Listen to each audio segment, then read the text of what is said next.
He walked into a room of 120 people. Every single one looked away. Not by accident, on purpose. This is what the silent treatment looks like when an entire city decides to destroy you. Not with weapons, not with violence, but with something far more calculated. With absence, with turned backs, with smiles that are not smiles, with friends of 15 years who suddenly find someone more interesting to look at, in a direction where there is nobody. Lord Edmund Ashford, Duke of Westhaven, entered the Golden Ballroom that November night in 1887 with the posture of a man who still believed he belonged there. Dark coat, steady step, chin raised, but his eyes told the real story. They moved like a man crossing a minefield without a map, scanning every face, finding nothing but walls. The butler announced his name the way he always had. Lord Edmund Ashford, Duke of Westhaven. The sound echoed through the ballroom like a stone dropped into a deep well. 1 second of silence followed, just one. But in a room full of people, 1 second of silence is a sentence. And then, as if nothing had been said, every single conversation simply resumed. Lord Pemberton, friend of 15 years, was standing less than 10 feet away. Their eyes met for just an instant.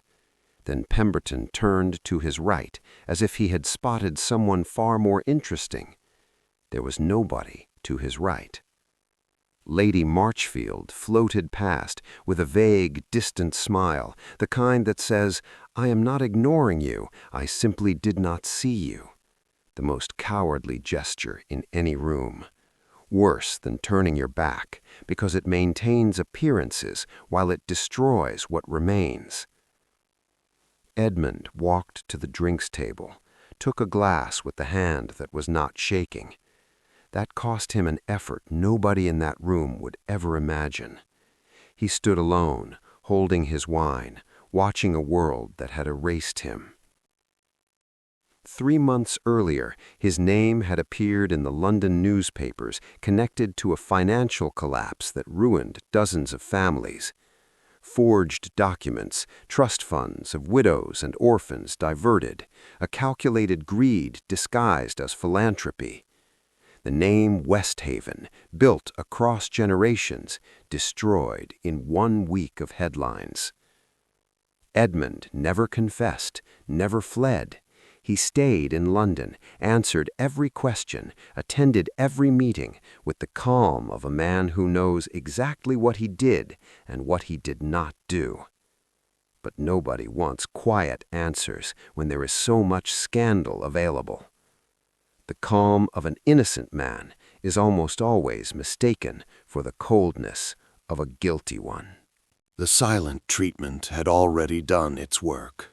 Edmund Ashford was guilty because it was convenient for him to be guilty, and that night he was paying the price. Emilia Voss was on the other side of the ballroom. 27 years old, dark eyes, a composure that some people read as coldness and others recognized as depth. She was the daughter of the late Baron Voss, a man whose name had also been destroyed by a financial scandal 5 years earlier, a story that had never been fully told. She understood, therefore, what it meant to carry a surname that people pronounced with a half-smile. She had come to the ball out of obligation. Her aunt had argued that disappearing completely from society would only confirm what people were already saying about the Voss family. So she was there, present but at the margins, watching the room with the quiet attention of someone who learned long ago that what people do tells you more than what they say. That is why she saw what everyone else pretended not to see. She saw Edmund walk in. She saw the 1 second of silence. She saw Pemberton look away at nothing. She saw Lady Marchfield and the smile that was not a smile. And she saw, more than anything else, the space around Edmund, that invisible circle, the distance that polite people maintain when they want to punish without getting their hands dirty. Emilia knew that circle. She had lived inside one for 5 years, and something inside her began to move. The orchestra started playing a waltz. The room reorganized itself. Couples forming, older marriages taking their positions, young guests issuing invitations with those calculated smiles that try to look spontaneous. Edmund stayed where he was, not because he could not dance. He had been called one of the finest waltzers of his generation. He stayed because no one had approached him.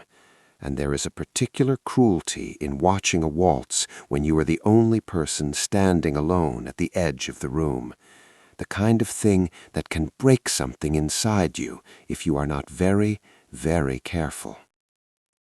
Edmund was being very careful. Emilia set her glass on a passing servant's tray, straightened her shoulders, and began to cross the ballroom. Not quickly, not timidly, with the deliberate pace of someone who has made a decision and does not intend to reconsider it. The room noticed. First the people nearest her, then the people in the center. There was a moment, perhaps 10 steps from Edmund, when it became absolutely clear to everyone in that ballroom exactly where she was heading. Conversations did not stop, but they lowered. That subtle lowering that happens when well-bred people want to show they are paying attention without admitting they are paying attention. Edmund saw her coming, and for just one moment, but long enough to be real, something crossed his face that he could not completely control. Not hope, something more fragile than hope, and for that reason harder to sustain. The surprise of a man who had prepared himself to spend the entire evening without anyone approaching him. Emilia stopped in front of him. "Lord Ashford," she said, with a voice that was neither loud nor soft, only clear. "Would you dance with me?" He took 2 full seconds to respond, 2 seconds that felt much longer to everyone watching. "It would be an honor, Miss Voss," he said finally.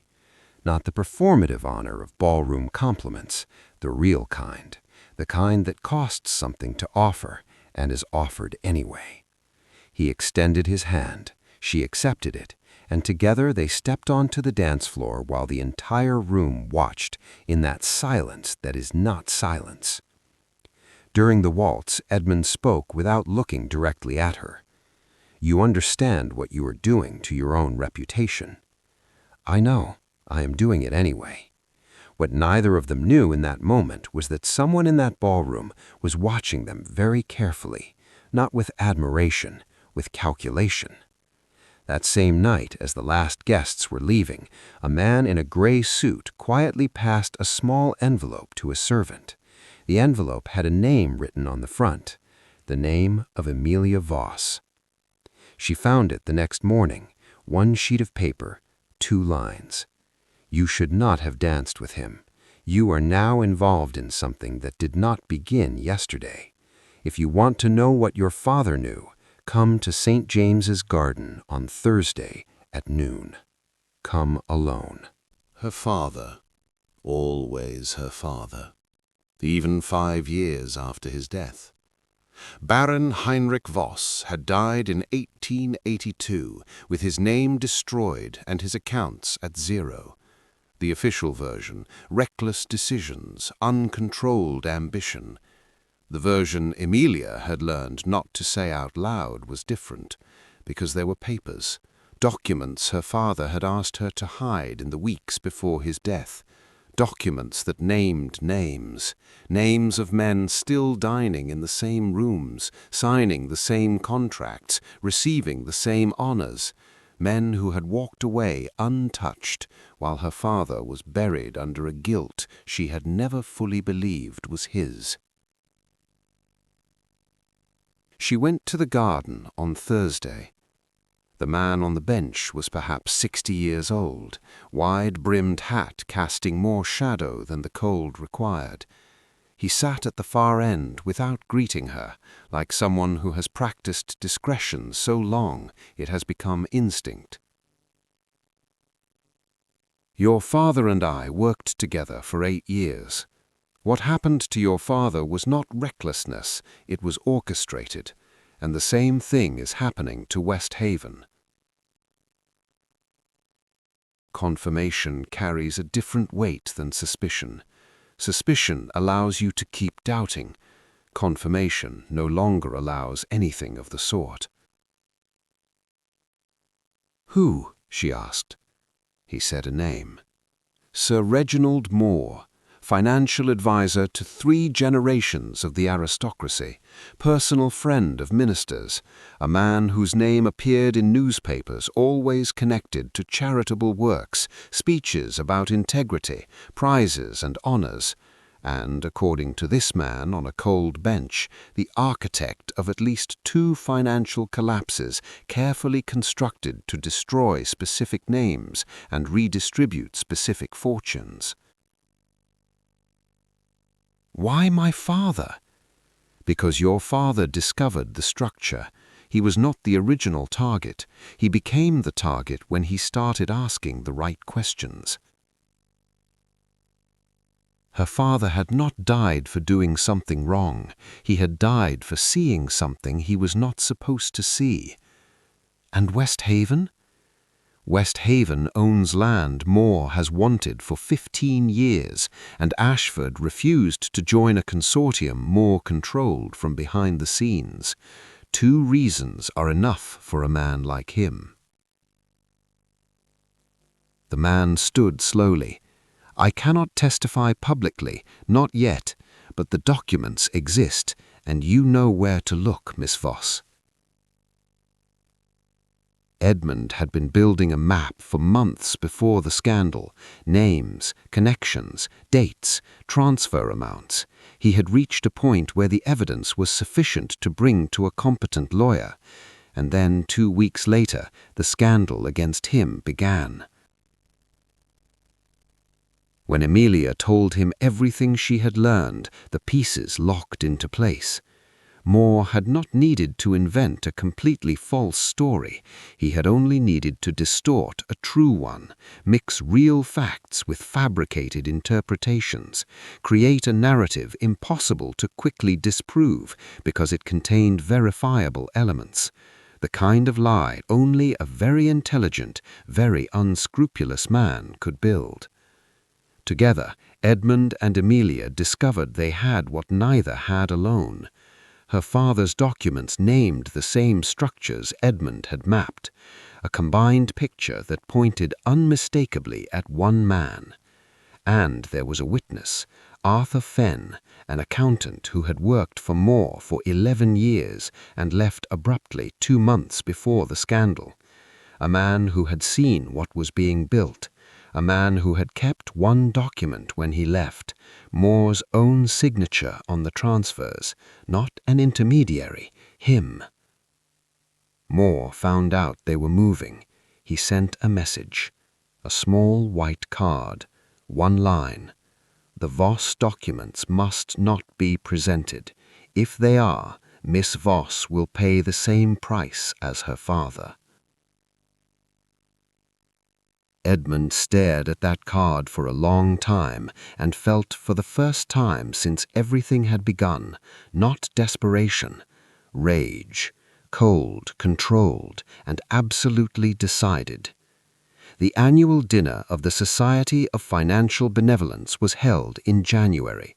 120 guests, lawyers, judges, members of Parliament, respected journalists, presided by Sir Reginald Moore himself. It was the kind of event where Moore was invulnerable because he was most visible, but it was also for exactly that reason the only kind of event where a revelation could not be quietly suppressed. Edmund entered at 8:10. The butler announced his name, The room went completely still for 3 full seconds. He crossed that silence with the same posture as always, but there was something different in him that night. The difference between someone who maintains posture because they have no other option and someone who maintains it because they chose to. During the interval between dinner and dessert, Edmund rose and walked to the center of the room. Conversations began lowering, not because anyone called for attention, but because there is a quality in the movement of a decided person that others instinctively recognize. "Ladies and gentlemen, I ask your permission for one moment." The room went silent. He removed the documents from his pocket. He spoke for 7 minutes, presented the structure, named the connections, cited dates and values, and at the end said one name: Sir Reginald Moore. Arthur Fenn stepped forward from the side entrance. Malcolm Price distributed document sets to the journalist, the parliamentarian, the independent lawyer, each receiving their envelope with the expression of someone who recognizes the weight of what they are holding. Moore turned to Edmund with a smile that did not reach his eyes. "What an impressive performance, Lord Ashford. A shame that fabricated documents do not survive serious examination."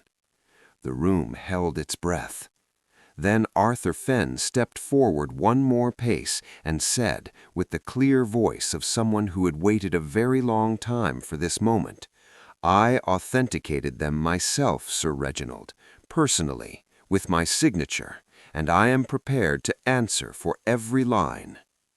Moore's smile did not disappear, but it became smaller, and that 1 millimeter of difference was visible to the entire room.